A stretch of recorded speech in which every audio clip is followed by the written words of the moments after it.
Pernah nggak sih ngerasa pas gajian, uangnya habis gitu aja? Atau kamu ngerasain siklus gaji seperti ini? Gajian be like, gaji cair, berasa orang kaya, bayar cicilan, ya Allah gajian masih lama.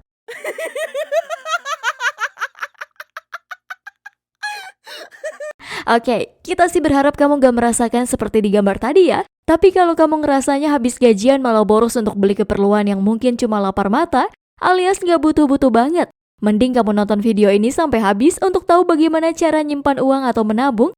Jangan lupa subscribe, like, dan aktifkan notifikasinya ya. Kalau kamu mengalami kesulitan menabung, kamu gak sendiri. Kesulitan menabung juga banyak dialami oleh generasi millennials maupun Gen Z loh.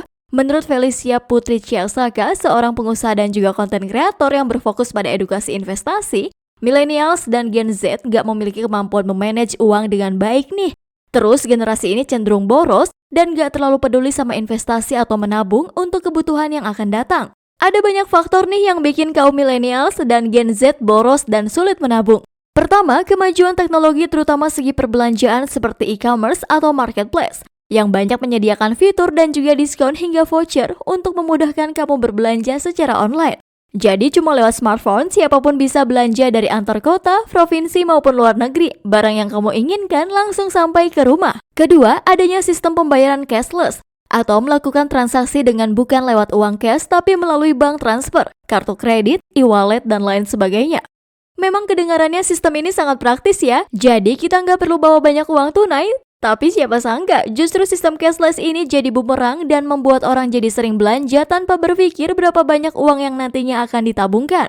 Hal ini membuat generasi millennials dan Gen Z merasa sulit menabung guys. Ketiga, FOMO atau Fear of Missing Out.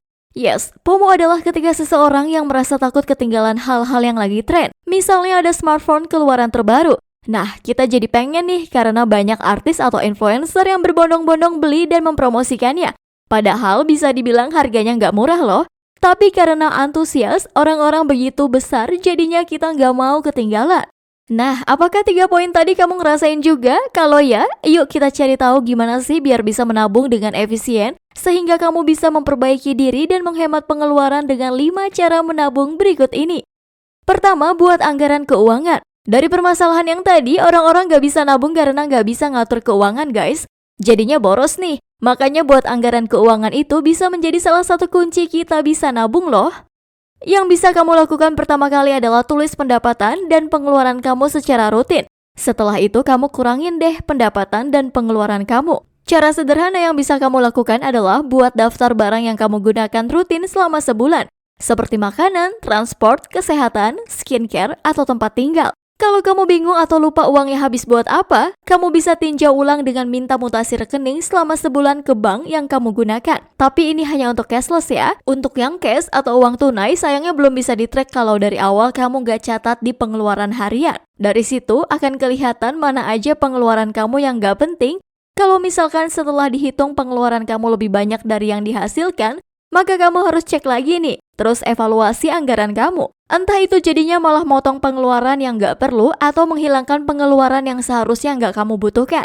Di bulan berikutnya, kamu coba deh untuk gunakan anggaran baru yang sudah kamu buat, sesuai dengan kemampuan finansial yang kamu punya. Kedua, hindari beli barang yang tidak dibutuhkan. Memang terdengar mudah tapi sulit untuk dilakukan ya, karena manusia sejatinya membeli dengan emosi. Jadi, ketika kita lihat barang yang sebenarnya kita nggak butuh tapi sedang diskon, secara emosi kita menyukainya, maka otak atau logika kita secara nggak langsung akan memerintahkan untuk beli, karena embel-embel diskon tadi. Nah, hal ini yang menjadi red flag keuangan kita.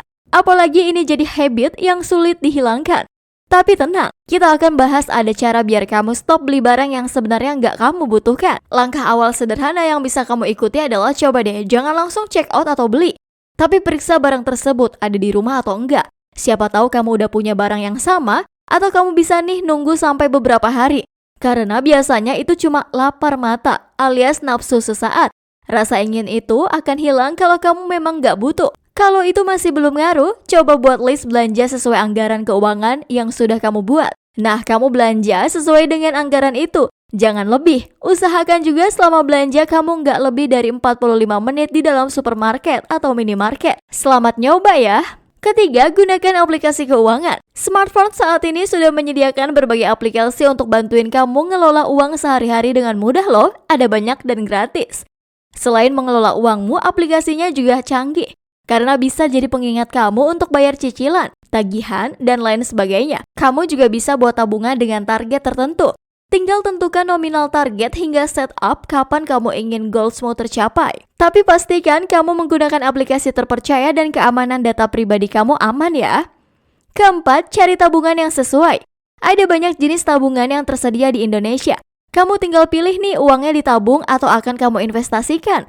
Bicara tentang investasi dan tabungan, keduanya berbeda loh. Ya, berbeda pada objek dan tujuannya. Kalau tabungan digunakan untuk menyimpan uang dan akan digunakan kembali pada masa yang akan datang.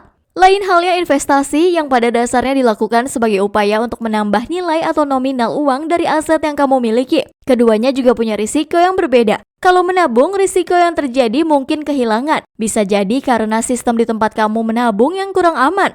Atau kamu yang lalai dalam menyimpan uang dan yang lainnya. Sedangkan investasi, risiko yang ditanggung adalah ada kerugian nih ketika kamu menginvestasikannya dan harga asetnya juga berbeda-beda.